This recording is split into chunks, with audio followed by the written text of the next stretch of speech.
ये कहानी है 120 भारतीय सैनिकों की, जो किसी फिल्मी हीरो की तरह नहीं, बल्कि असली जिंदगी के शेरों की तरह लड़े। ये कहानी है रेजांग ला की, जहां मौत सामने खड़ी थी और पीछे सिर्फ मातृभूमि का सम्मान। ये फिल्म हमें बताती है कि देश के लिए मरना आसान नहीं होता, लेकिन देश को झुकने देना उससे भी बड़ा गुनाह होता है। साल है 1962। जगह लद्दाख का बर्फीला इलाका रिजांगला। ऊंचाई 16,000 फीट से भी ज्यादा।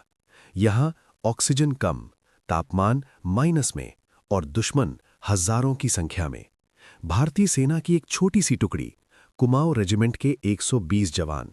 इनके पास न सही हथियार, न पूरी सप्लाई, न ही बचने का कोई रास्ता, लेकिन इनके पास था देश के लिए मर मिटने का जज्बा। फिल्म बहुत खूबसूरती से जवानों की निजी जिंदगी दिखाती है।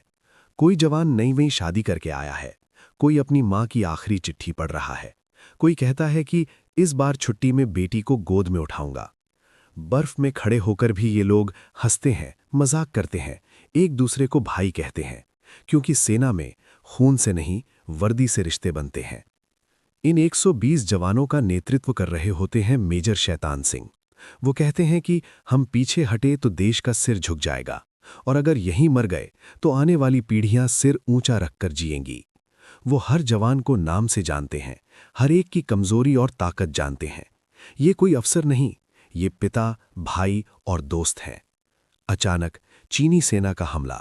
हजारों सैनिक, तोपें, मशीन गन, मोटार और सामने बर्फ में जमे 120 भारतीय जवान। गोलियां चलती हैं, बम फटते हैं, आसमान आग बन जाता है, लेकिन भारतीय जवान पीछे नहीं हटते, आखिरी गोली तक लड़ते हैं। एक सीन में एक जवान दोनों पैरों में घायल है, फिर भी मशीन गन पकड़कर चिल्लाता है, जय हिंद। एक एक करके जवान गिरते हैं, लेकिन कोई भी पीठ नहीं दिखाता।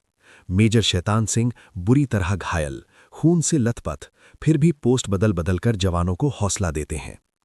आखिरी सीन में अगर एक भी दुश्मन जिंदा बचा तो समझना हम जिंदा नहीं थे। 120 में से कोई भी जिंदा नहीं बचता, लेकिन दुश्मन के हजारों सैनिक मारे जाते हैं।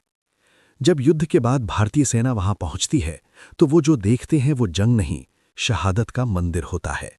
हर जवान अपनी पोजीशन पर मरा पड़ा है, किसी ने भागने की कोशिश नहीं की, हर हथियार आखिरी गोली तक चला है। यहीं से दुनिया समझती है कि भारतीय सैनिक हारते नहीं, वो सिर्फ अमर होते हैं। फिल्म का आखिरी मैसेज, आज हम चैन से सोते हैं क्योंकि किसी बर्फीली पहाड़ी पर किसी ने कभी नींद कुर्बान कर दी थी।